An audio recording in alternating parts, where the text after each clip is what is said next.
बच्चों मैंने आपको पहले समझाया था वैदिक गणित का 4.1 और 4.2 अभ्यास हमने किए थे ना। वहाँ पे आपको 2 सवाल समझने में थोड़ी परेशानी आ रही थी क्योंकि थोड़े से वो अलग हटके हैं। कैसे अलग हटके हैं उन सवाल को मैं आज तुम्हें दोबारा से फिर करवा रही हूँ, उनको ध्यानपूर्वक देखें और समझे। कौन सा था? एकाधिकेन पूर्वेण वाला। एकाधिकेन पूर्वेण और परम मित्र अंक की सहायता से जो घटाना था हमें, वो सवाल है। तो उसमें क्या हुआ कि 1700 में से हमें 973 घटाना है, ठीक है। तो अब 0 में से 3 नहीं घटता है तो क्या करते हैं?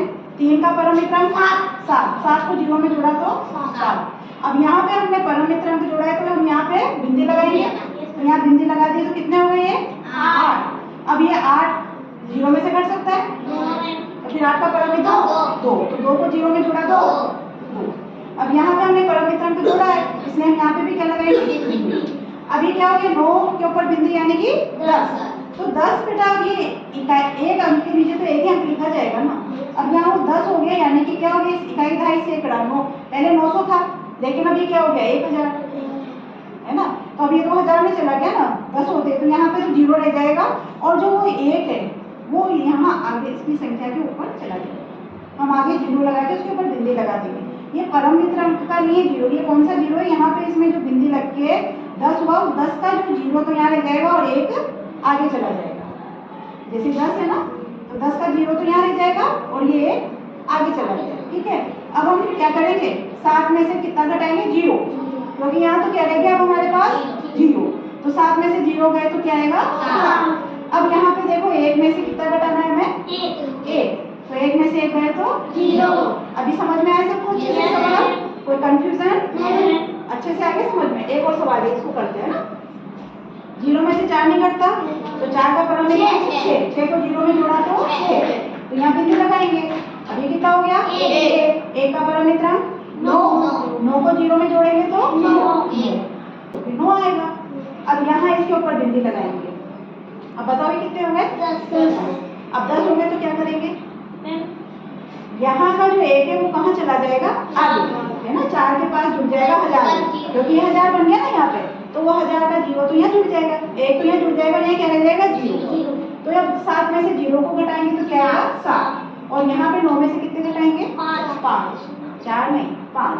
9 में से क्या घटाएंगे? 5, तो क्या आएगा? 4। तो दोनों सवाल समझ में आ गए आपको?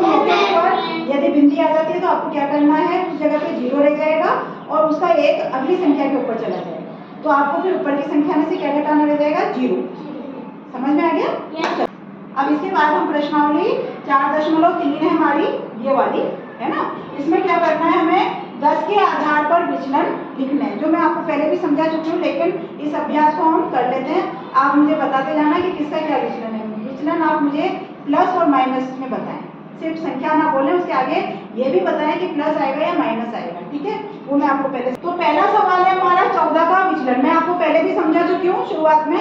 तो 14 का विचलन क्या करेंगे इसके लिए? हम बताओ 10 के आधार पे, है ना। 10 के आधार पे करना है तो क्या करेंगे? मैंने आपको समझाया था कि जिसका भी पूछा जाता है जिस संख्या का, उस संख्या को हम लिखते हैं पहले 14 और फिर उसका माइनस क्या करते हैं? 10, क्योंकि 10 के आधार पे करना है इसलिए -10। फिर बराबर क्या आएगा? 4। कौन सा 4? मैंने ये भी बताया था कि सिर्फ मुझे संख्या मत बताओ, उसके आगे ये भी बताओ कि प्लस आएगा या माइनस आएगा? +4। ये +4। अब बताओ ये है 11 का विचलन। क्या लिखूं मैं यहाँ पर? 11 माइनस 10 बराबर +1। इसका 8 का विचलन क्या लिखूं? 8 + 10। 8 माइनस 10। देखो प्लस तो इसमें आएगा ही नहीं, इसमें माइनस ही होगा, ठीक है। तो 8 माइनस 10 बराबर क्या आएगा यहाँ पर? -2। वेरी गुड आया, बिल्कुल सही बताया। 9 का विचलन बताइए। 9 माइनस 10 बराबर -1। क्यों आया? क्योंकि ये बड़ी संख्या है ना। ये 10 जो बड़ी संख्या उसमें से 9 घटाए तो बड़ी संख्या के आगे कौन सा निशान है? माइनस का, इसलिए हमारे यहाँ पर क्या आया? माइनस का निशान। यहाँ पे 14 क्या था? बड़ी संख्या थी, इसके आगे कोई निशान नहीं, इसका मतलब क्या है? ये प्लस। और माइनस की संख्या छोटी थी तो 14 में से 10 गए तो 4, तो इसके आगे क्या आया? प्लस का निशान। आई समझ में? अब यहाँ पे 13 का विचलन क्या लिखेंगे बच्चों? 13 माइनस 10 बराबर प्लस 3। ओके। 19 का विचलन 19 माइनस 10 प्लस 9। शाबाश, वेरी गुड। अगला बताओ 7 का विचलन बराबर प्लस तो इसमें है ही नहीं, -3। शाबाश, -3। अब ये आपका 6 का विचलन माइनस 10 बराबर -4। वेरी गुड बेटा, सबने बहुत अच्छे से बताया, इसका मतलब आपको समझ में आ गया। लेकिन इसको आपको याद रखना है, क्योंकि होता क्या है कि एग्जाम आते आते आपके दिमाग में विचलन ही नहीं रहता है। तो आपको ये शब्द याद रखना है कि विचलन क्या है। 10 के आधार पे विचलन, जैसे कहा गया 10 के आधार पे, यानी कि हमने क्या किया था, 10 को माइनस किया था, है ना। किसमें से किया था? तो वो संख्या जो इधर दी जाती है उसमें से माइनस करते हैं। अगर संख्या बड़ी है तो प्लस में विचलन आएगा, संख्या छोटी है तो माइनस में विचलन आएगा, है ना। एक करवाते हुए समझ में आ गया। तो बस यही चीज है कि है तो बहुत आसान, लेकिन हम इसको क्या होता है कि भूल जाते हैं। तो आपको यही चीज याद रखनी है कि विचलन का मतलब है, और जब 10 का आधार पूछा जाए तो 10 को माइनस करना है। जो संख्या आएगी अगर वो आपकी इधर की तरफ बड़ी संख्या है तो माइनस प्लस में विचलन आएगा, और इधर संख्या छोटी है तो माइनस में विचलन आएगा, है ना। सबको क्लियर हो गया ये? अब इसके बाद की प्रश्नावली 4.4। अब प्रश्नावली आपकी 4.4 अध्याय, इसमें है आधार 10 पर। कौन सा? आधार 10 पर सूत्र निखिलम द्वारा गुणा कीजिए। अब देखो, आपने सिंपल गुणा सबने सीख रखा है। अब वैदिक गणित के अंदर आ जाता है सूत्र निखिलम विधि। बस नाम आते आप लोग घबरा जाते हो, अरे ये क्या चीज आ गई और कैसे करेंगे। घबराने की आवश्यकता नहीं है, ये तो गुणा से भी आसान गुणा है ना। देखो क्या करना होता है हमें इसमें, 12 यहाँ लिख दिया, इसके नीचे 9 लिख दिया, दोनों संख्या हमने ऊपर नीचे लिख दी। अब इसके बाद में इसका विचलन लिखेंगे, क्यों? क्योंकि आधार 10 पर बोला है ना, तो आधार 10 पे का विचलन लिखेंगे। तो बताओ 12 का विचलन क्या होगा? 12 का विचलन, शाबाश, क्या होगा? +2, है ना। 12 में से 10 में से 12 माइनस 10, 12 का विचलन यानी 12 माइनस 10, तो क्या आएगा? +2। अब 9 का विचलन -1।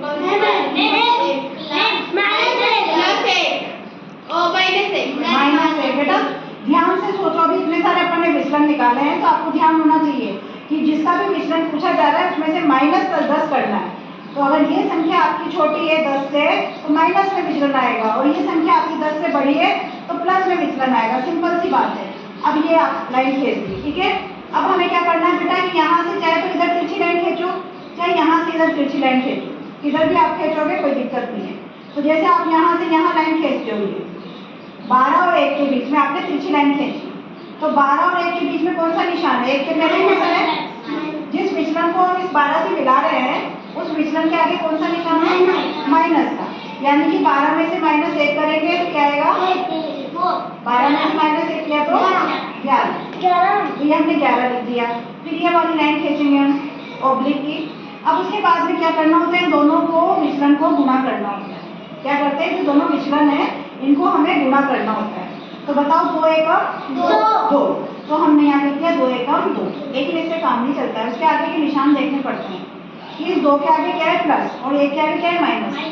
तो मैं आपको बता दूं बच्चों कि अगर हम प्लस और प्लस को गुणा करते हैं तो क्या आता है? प्लस। यदि ऊपर और नीचे दोनों क्या होते हैं? प्लस, तो क्या आता है? यहाँ पे कोई निशान नहीं आता, न प्लस आता न माइनस आता। और अगर हम माइनस और माइनस, मान लीजिए यहाँ पे भी माइनस और यहाँ पे भी माइनस होता, और दोनों को करते माइनस माइनस को गुणा, तब भी यहाँ पे कोई निशान नहीं आता, प्लस ही रहता। लेकिन जब ऊपर एक जगह प्लस और एक माइनस हो, या चाहे नीचे प्लस हो ऊपर माइनस हो, मतलब एक के आगे प्लस और एक के आगे माइनस है, तो उनको गुणा करने पर यहाँ पे क्या निशान आता है? माइनस। ये आप याद रखें, जब एक संख्या के आगे प्लस और एक संख्या के आगे माइनस का निशान है, उनको हम गुणा करते हैं विचलन को, तो फिर यहाँ पे आपका जो आता है इनका गुणा, उसके आगे क्या आएगा? माइनस। ठीक है, माइनस माइनस को गुणा करेंगे तो कोई निशान नहीं आएगा, प्लस प्लस को गुणा करेंगे तो कोई निशान नहीं आएगा। समझ में आ गया? अब ठीक है, आगे यहाँ पे ये -2 है, ये क्या है? इकाई, ये ढाई और ये सैकड़ा। ठीक है, ये क्या है? इकाई, ढाई, सैकड़ा। लेकिन आपकी इकाई के आगे तो माइनस आ रहा है, इस उसके लिए हम यहाँ से क्या करेंगे, एक उधार देंगे, ढाई। ये क्या है, ढाई, तो एक ढाई उधर उधार देंगे, तो एक ढाई उधर उधार देंगे तो यहाँ कितना रह जाएगा, 10 रह जाएगा। हाँ, ये 0 हो जाएगा, 1 और 0 है ना। और यहाँ पे हमने एक ढाई उधार दिए तो यहाँ कितने चले गए, 10, और ये माइनस और 2 है ना। यहाँ पे हम क्या माइनस माइनस के इधर 0 माना, तो 10 इधर से एक ढाई उधार मतलब 10, तो 10 में से माइनस 2 करेंगे, तो ये 10 ऐसे कैसे लिखेंगे, ये ऑब्लिक। अब 10 में से माइनस 2 होगा तो कितना आएगा आंसर, 8। कौन बोला था 12, सिया 12 क्यों आएगा बेटा, इनको प्लस कर रहे हैं क्या हम, माइनस कर रहे हैं ना। तो आप ध्यान दो कि हम कौन सा निशान लगा रहे हैं ना। अब यहाँ पे क्या है, 8, अब इधर की संख्या रह गई, कोई निशान नहीं है, तो अब इसको लाइन को बीच में से हटा देंगे और सिंपल ये पूरा 108 लिखेंगे। ये हो जाता है हमारा गुना। समझ में आया सबको, कोई नहीं आ रहा तो पूछ सकता है कि मैम मुझे समझ में नहीं आया। अब यहाँ पर देखो 15 लिखेंगे, फिर नीचे 12 लिखेंगे। अब बताओ 15 का विचलन क्या हुआ, 5, लेकिन कौन सा 5 प्लस का 5, क्यों, क्योंकि 15 10 से बड़ा है इसलिए प्लस में आएगा। 12 का विचलन बताओ, प्लस 2। इन दोनों को आप करेंगे तो बताओ इसमें भी क्या करूंगी, तिरछी लाइन खींचूंगी, क्या आएगा यहाँ पर 15 में क्या करेंगे, 2 को प्लस करेंगे क्योंकि प्लस का निशान है, तो 15 और 2 कितने हो जाएंगे, 17। ये लाइन खींचेंगे। अब इन दोनों को गुणा करेंगे, 5 और 2 कितने हो गए, गुणा करना है, जोड़ना नहीं है, गुणा करना है। 5 गुनी 10। अब आपने ये कर लिया। अब देखो यहाँ पे ये क्या हो गया, इकाई ढाई, और ये भी ढाई, और ये सैकड़ा है ना। इसमें ऑब्लिक के निशान के इधर की तरफ ये क्या होती है, ढाई, और ये सैकड़ा। लेकिन हमारी ढाई तो यहाँ पे भी आ रही है ना, इकाई और ढाई हो रही है ना, तो ढाई को ढाई में जोड़ेंगे हम, पहले तो ढाई को ढाई में जोड़ेंगे ना, तो ये 17, इधर से ये आपका ये इधर चल जाएगा, तो यहाँ पे क्या हो जाएगा, 18 है ना। ये इधर चला गया ना, ढाई का 1, ढाई साथ में जुड़ा तो कितने हो गए, 8, और यहाँ कितना ले गया, 0। अब इसको हटा देंगे बीच में से लाइन को, तो क्या आ जाएगा, 180। समझ में आया। अब यहाँ 13 और 7 को करेंगे, 13 और 17। अब बताओ 13 का विचलन, प्लस 3। 17 का विचलन, प्लस 7। ठीक है। अब बताओ किधर लाइन खींचो, कहीं पे खींच देते तिरछी लाइन, चलो इधर ही खींच देते हैं ना। बताओ क्या करेंगे, 13 और 7 को प्लस करेंगे तो कितना आएगा, 20। वेरी गुड, 20 आया। अब 20 में क्या लाइन खींचते हैं, अब क्या करेंगे, इन दोनों को गुणा करेंगे, तो बताओ क्या आएगा, 7 या 21। ओहो, कोई निशान आगे प्लस या माइनस, कुछ भी नहीं आएगा क्योंकि प्लस और प्लस को गुणा कर रहे हैं, इसलिए अब यहाँ कोई निशान नहीं आएगा, है ना। अब बताओ यहाँ पे क्या है, ये इकाई ढाई, ये क्या है, ये ढाई है ना, ढाई और सैकड़ा, इकाई ढाई सैकड़ा, तो भैया दो जगह ढाई हो गई, यहाँ पे भी ढाई हो गई, यहाँ पे भी ढाई हो गई, तो फिर ढाई को तो ढाई में जोड़ेंगे ना, क्या करेंगे, ये 2 इधर जुड़ जाएगा आगे, है ना। तो 2 और 0 में ये 2 जोड़े तो 2 ऑब्लिक 1, फिर इसको भी हटा देंगे हम, 2 2, तो क्या आंसर आ गया, 221। आया समझ में सबको, इसके आगे का करते हैं ना। अब ये कौन सा चौथा सवाल, इसमें क्या है, 8 गुणा 9, क्या करें इनको हम कैसे लिखें, 8 और 9 ऊपर नीचे है ना, 8 और 9। अब यहाँ क्या लिखूं मैं, -2 और इधर -1 -1 लाइन खींच दूं। अब बताओ कौन सी लाइन खींचूं, तिरछी लाइन खींचूं। अब बताओ क्या लिखूं यहाँ,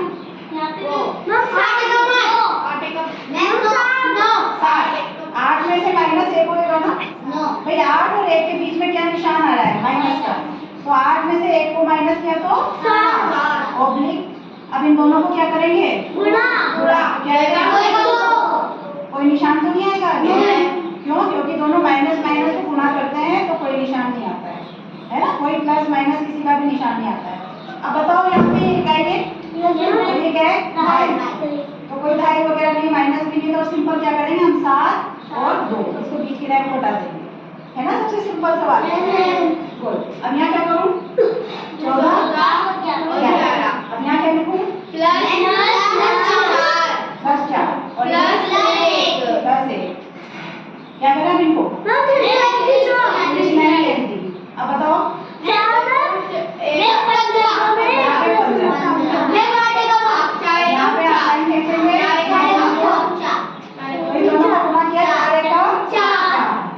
निशान आएगा क्या आगे? नहीं। क्यों? क्योंकि दोनों प्लस है, तो प्लस प्लस को गुना करते हैं तो कोई निशान नहीं आएगा। चलो यहाँ बताओ, यहाँ पे ये इकाई कोई डबल नहीं हो रहा ना, तो अब क्या करेंगे? सीधा सा यहाँ पे से ये अलग भी नहीं और ये 154 आ जाएगा। आया समझ में? अब ये वाला सवाल हमारा 1 मिनट का है ना, 9 और 16। अब इसका 9 का विचलन बताओ। 1 और इसका विचलन? विचलन यहाँ पे बताओ कि विचलन अगर गलत लिख दिया ना तो सवाल गलत हो जाएगा हमारा। हम लाइन फेंक देंगे वाली। तो 9 और 6 कितने हुए? भाई के बीच में प्लस का निशान है ना, 15। देखो हमेशा याद रखना, ये मत कहना कि 9 और 6 के बीच में मेरा माइनस भी आ रहा है। आप ये कह दोगे, देखो माइनस आपको ये 9 को आप किससे मिला रहे हो? 6 से, तो 6 के पहले कौन सा निशान? तो आपको वही करना है, जिस विचलन से आप मिला रहे हो ना उस विचलन के आगे जो निशान है आपको वही करना है। अगर प्लस है तो प्लस करना है, माइनस है तो माइनस करना है। तो 9 को 6 में जोड़ा तो क्या आएगा? 15 नहीं कहते, 15 है ना। अब ये लाइन खींची, इन दोनों को क्या करेंगे? गुना। तो 6 आएगा 6। अब इसके आगे कोई निशान नहीं आएगा? आएगा, क्यों आएगा? क्योंकि वो प्लस है। हाँ, एक प्लस है और एक माइनस है, सबको समझ में आ गया इसका मतलब। एक प्लस है और एक माइनस है, इसलिए क्या निशान आएगा यहाँ पे? माइनस का। ठीक है, अब ये माइनस का है तो हमें माइनस हटाना पड़ेगा, है ना। क्या करते हैं माइनस हटाने के लिए? इधर से एक उधार देते हैं, मतलब एक दाएं इधर, मतलब कितना गया? 10 है ना। तो यहाँ क्या हो जाएगा? यहाँ 14 ले जाएंगे, है ना। 5 में से 1 गया तो 4 ले जाएगा, और यहाँ पे कितना हो जाएगा? 10 माइनस 6। अब बताओ ये 14 और 10 में से 6 माइनस हुए तो 4। अब ये इकाई, ढाई, सैकड़ा हटा दें बीच की लाइन, ये हटा दी हमने बीच की लाइन, है ना। अब ये सवाल करते हैं 12 और 13। अब मैं जिससे पूछूं वही बताना, ठीक है। 12 का विचलन क्या होगा? भरत बताएगा, बताओ बेटा। Bharat +2, very good, +2। और 13 का विचलन मैं पूछूं जिससे बताओ। 1 मिनट, बंदीदा बताओ क्या आएगा 13 का विचलन? +3। ओके, अब सिया तुम बताओ, मैं अब इसमें क्या करूँ? आगे तिरछी लाइन खींचेंगे, ठीक है। मैंने ये तिरछी लाइन खींची, अब मैं 12 को 3 के साथ में क्या करूँ? जोड़ूं या घटाऊं? जोड़ना है, क्या आएंगे? 15। ठीक है, मैंने यहाँ 15 लिख दी है। वैष्णवी बताओ मैं आगे क्या करूँ? यहाँ पे लाइन खींचूं पहले, लाइन खींच दी। 1 मिनट, वैष्णवी से पूछो, वैष्णवी क्या करना है? इनको 2 और 3 को गुना करेंगे तो कितना आएगा? 6। लेकिन इसके आगे कोई निशान लगेगा क्या? नहीं लगेगा। गुड, अब तुम रहने दो, अब इसके बाद में आया आप बताओ कि यहाँ पे मुझे क्या करना है आगे? बस लाइन हट जाएगी, है ना। क्यों? क्योंकि ना तो यहाँ माइनस है और ना कोई ढाई की संख्या है, तो अब यहाँ क्या आ जाएगा? सीधी लाइन हट के 156 आ जाएगा। वेरी गुड बेटा, इसका मतलब आपको समझ में आ गया। अब एक सवाल और रहेगा हमारा इस प्रश्नावली का, एक लास्ट है ना, उसको और कर लेते हैं। अभी बेटा लास्ट सवाल है इसका, है ना, लास्ट 8वां सवाल। 13 गुणा 10, तो 13 को लिख दिया और नीचे 10 को लिख दिया। बताओ 13 का विचलन क्या है? 10 का विचलन 0। 10 में से 10 माइनस किया तो क्या आया? 0। अब 0 का क्या है? प्लस का क्या आ जाएगा? 0। अब तिरछी लाइन थी हमने, तो 13 में से +0 किया तो क्या आएगा? लाइन तिरछी खींची, समझाया था आपको। अब देखो प्लस और प्लस गुना हुए तो कोई निशान भी नहीं आएगा, 0 के आगे निशान आ भी जाता तब भी कोई मतलब नहीं। तो क्या आ जाएगा? ये 130। तो ये आपकी हो गई पूरी प्रश्नावली। देखो बच्चों, ये प्रश्नावली करवाने का उद्देश्य यही है कि आप लोग यहाँ पे तो आप इसको समझ ही चुके हैं, मैंने प्रश्नावली आपको करवा भी दी है। उसके बाद अब घर पे आप इस प्रश्नावली को बिना देखे अभ्यास करेंगे। जहाँ पे अगर आप अटकते हो तो आप वीडियो में देख सकते हो और अपनी 5वीं बोर्ड की जो परीक्षा की तैयारी उसको कर सकते हो। ठीक है, ओके।